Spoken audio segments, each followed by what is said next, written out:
Hey everybody, Dan from the Modern Defender, and today I want to talk to you about some of the other tools that I usually mention in my walking stick videos when I say, create distance, access your other tools. Well, today I'm going to talk about what those other tools are and why I carry them and what the purpose of each tool is. You never know what's going to happen in a self-defense situation. It's very fluid. You may not have your walking stick with you. You may be in an area where you can't carry a walking stick, or maybe you're just not the type of person to have a walking stick. It doesn't matter. You should still have other tools on you at all times. Now, one of the tools I want to talk about right now is a tactical flashlight. Now, this is a Surefire Stiletto Pro. I did a review on this, I don't know, quite some time ago, probably a year ago, maybe a little more than that. You could find that on my channel. This is a 1000 lumen flashlight. I basically carry this flashlight with me every single day. It's got a couple of settings. It's got 1000 lumens, which is the tack switch on the back. It's pretty blinding, and then it also has a strobe function. Just hit that button a few times, there it goes. If you're looking for a tactical flashlight to carry, and I absolutely encourage you to do this, even in broad daylight, nobody wants to look at that. Flashlights now, I bought this a year ago, flashlights now are easily 2,000, 3,000 lumens, this size, they fit in your pocket, and they are absolute torches. So again, if you're looking for a flashlight, try to find one that's at least 1,000 lumens. I think that's kind of like a baseline for an everyday carry flashlight. And I definitely recommend you guys start carrying a tactical flashlight. I know some of you live overseas and you're not allowed to carry pepper spray, but if you're here in the United States or your area allows you to carry pepper spray, I am a huge fan of pepper spray, especially if you carry a firearm for self-defense. And again, I know a lot of you can't because you live overseas or whatever, but here in the United States, you can carry a firearm for self-defense. Different states have different rules about them, but basically just about anyone who's not a convicted felon can carry a firearm for self-defense with some minimal training.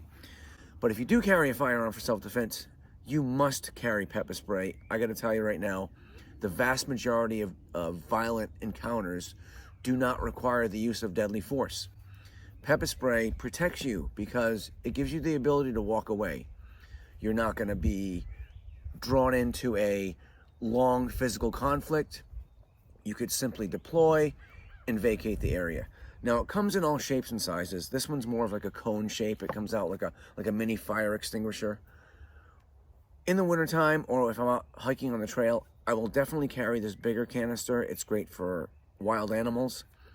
Their olfactory systems are way more sensitive than ours, so they are definitely sensitive to pepper spray. And there are smaller ones that you can carry with you if you're out for the night.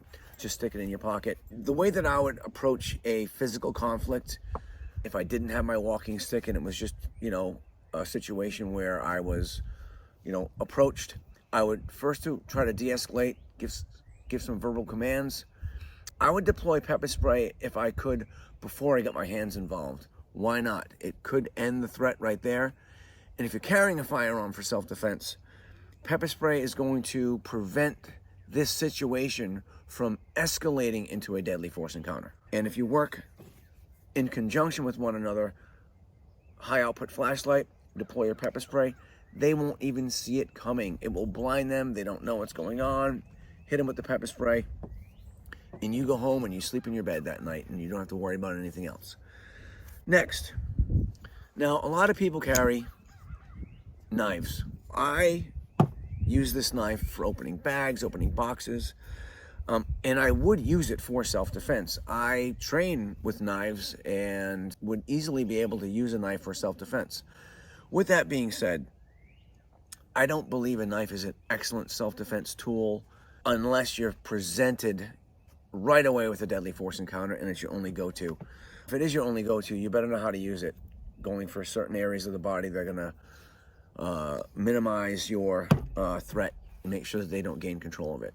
But with that being said, if you carry a knife just for self-defense, and again, I know a lot of guys who do this, they're not opening boxes with their self-defense knife, I can tell you that.